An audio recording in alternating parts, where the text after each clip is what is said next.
Bienvenidos fluidómanos. El día de hoy les vengo a explicar cómo entender la ecuación de Bernoulli y esto lo vamos a hacer en diferentes partes. Para entender la ecuación de Bernoulli tenemos que recordar el principio de conservación. Recordemos que el principio de conservación consiste en balances que se realizan ya sea de energía o de flujos o de cualquier variable que se desee estudiar. Si queremos escribir la ecuación para entender qué se está almacenando acá, podemos decir que el flujo que entra menos el flujo que sale tiene que ser igual a ese almacenamiento que se está produciendo acá. Si lo queremos realizar para flujos volumétricos o caudales, podemos decir que el caudal que entra menos el caudal que sale va a ser igual al cambio del volumen respecto al tiempo. Ese cambio de volumen pues va a hacer que tanto se puede llenar nuestro tanque acá, si sube o baja o cambia ese volumen. Y esta ecuación que se tiene acá pues podemos decir que proviene de la conservación.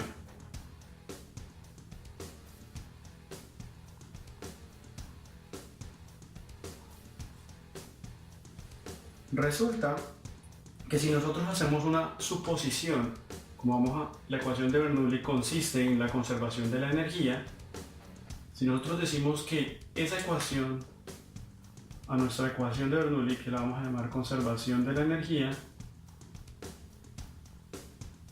vamos a decir que a nosotros no nos interesa o que no va a existir, mejor aún, un cambio en el tiempo, es decir, que lo que se va a almacenar siempre va a ser constante. O podemos verlo de la siguiente manera, podemos decir que este volumen de control lo reducimos a una forma tan pequeña que cuando lo reducimos a un punto vamos a encontrar que el flujo que entra pues tiene que ser igual al flujo que sale, porque A en este caso se volvería cero. Entonces tendríamos que un flujo que entra menos un flujo que sale va a ser igual a cero, que era A, y eso implicaría que el flujo que entra tiene que ser igual al que sale. Y de pronto ustedes recordarán, si cambio estas variables por estas, que esto pues proviene del principio de continuidad. Eso quiere decir que para llegar a esta ecuación que tenemos acá, simplemente lo que tenemos que decir es que nuestra ecuación no cambia en el tiempo.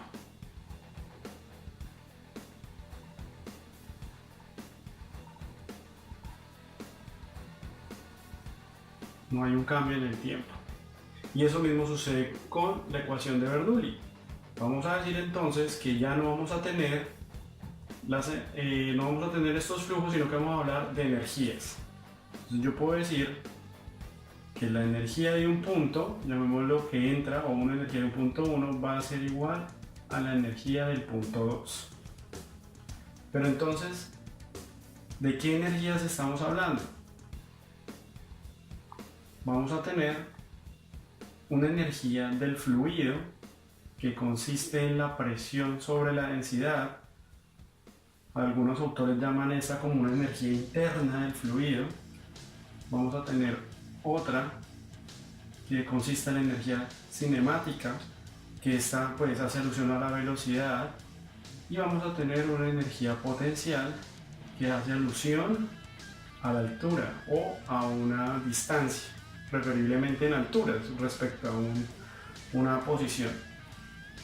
Si nosotros, recordemos esto, decimos que no hay un cambio en el tiempo, por lo tanto podemos aplicar esta ecuación. Eso quiere decir que si yo tengo dos puntos distantes, pongamos un punto 1, un punto 2, lo que vamos a decir es que la energía del punto 1 en total, es decir, todo esto, de alguna forma se tiene que transformar y tiene que llegar al punto 2. Puede ser que la presión llegue, puede ser que la velocidad llegue, puede ser que la potencial no llegue. Pero vamos a ver cómo se reescribiría esto. Eso quiere decir que todo esto va acá, entonces vamos a tener que la presión, la energía cinética, la potencial, toda se lleva a cabo en un punto 1. Debemos decir esto. Y toda esta también la vamos a reescribir, se lleva en un punto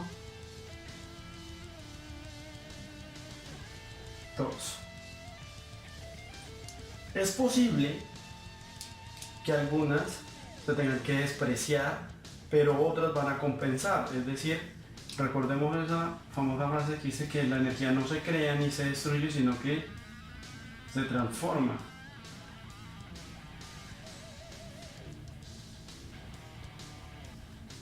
Y es posible que si una deja de existir, otra la va a compensar.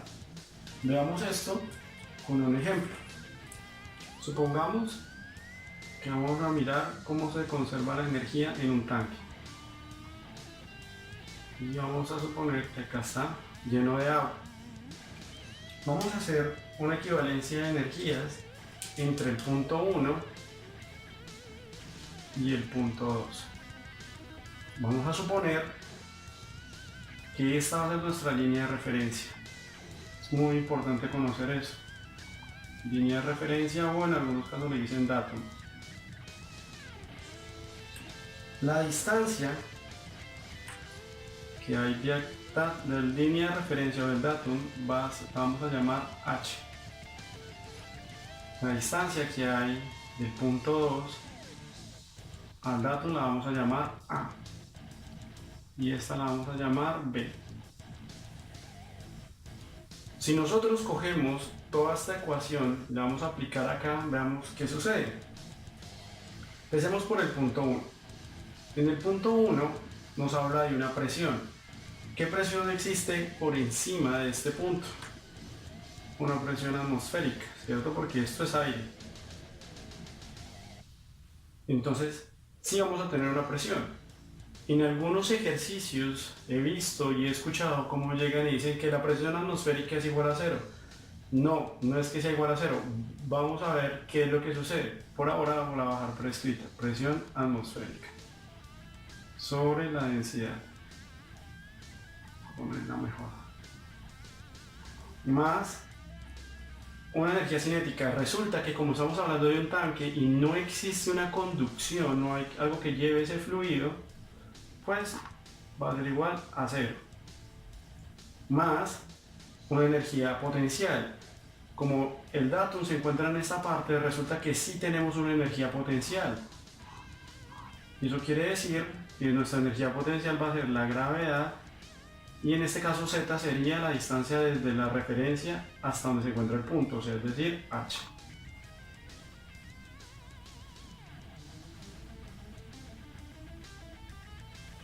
Si nosotros lo hacemos para el punto 2 también, vamos a encontrar que hay una presión. ¿Qué es lo que hay por encima del punto 2? Tenemos el aire, es decir, vamos a tener una presión atmosférica, más una presión hidroestática, es decir, el punto 2 tiene que cargar con el peso de esta columna, ¿no? Tiene que cargar con toda esta parte del fluido. Entonces sí tenemos una presión hidroestática. Dividido 2. Más, como en este punto no hay un movimiento, va a ser 0.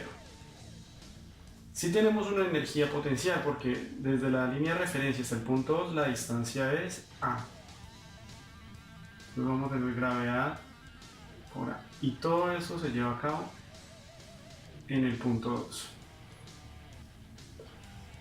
Ahora, esa presión hidroestática, ¿en qué consiste?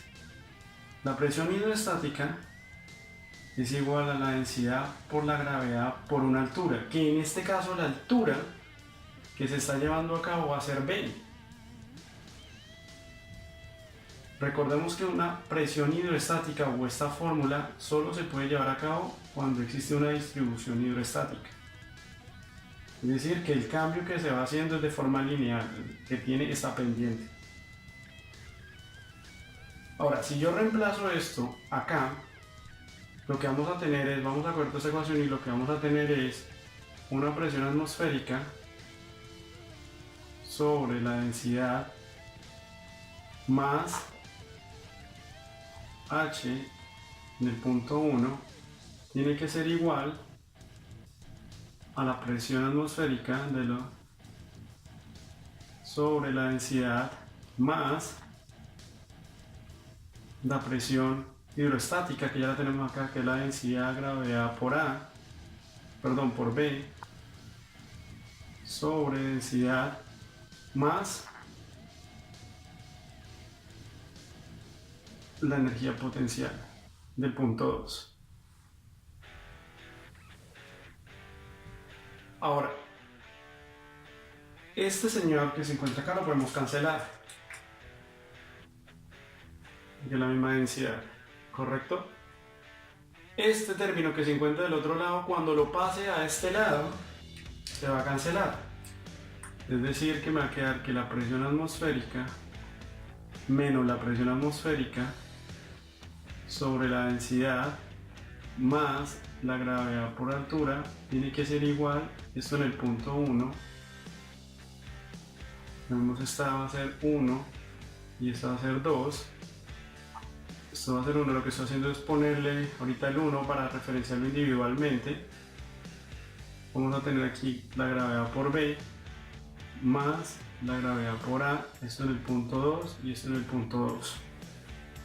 Resulta que la presión atmosférica va a ser exactamente la misma. Luego presión atmosférica menos presión atmosférica va a ser 0. De ahí es donde viene que se dice que cuando tenemos un punto en la superficie es presión atmosférica es igual a 0, pero no significa que la presión atmosférica tenga un valor de 0, es que se va a cancelar porque va a tener un equilibrio con el siguiente punto. Ahora, este que tenemos acá nos va a quedar, todo esto es lo que se evalúa en la posición 1 y va a ser igual, saco como un denominador la gravedad, me queda B más A en el punto 2. ¿Y qué es B más A? H significa que sí se ha conservado la energía. Logramos resolver la ecuación, ¿cierto? Dese cuenta que sí hubo una conservación. Sí hubo una conservación. Esto no siempre se cumple, esto no es perfecto. No es perfecto.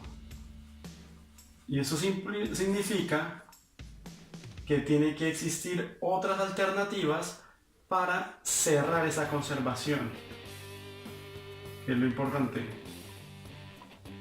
Y eso lo vamos a hablar en la parte 2. Bueno, espero que les haya gustado. No olviden suscribirse. Tengan en cuenta lo importante que es entender esto muy bien, sobre todo para los estudiantes. Hasta una próxima.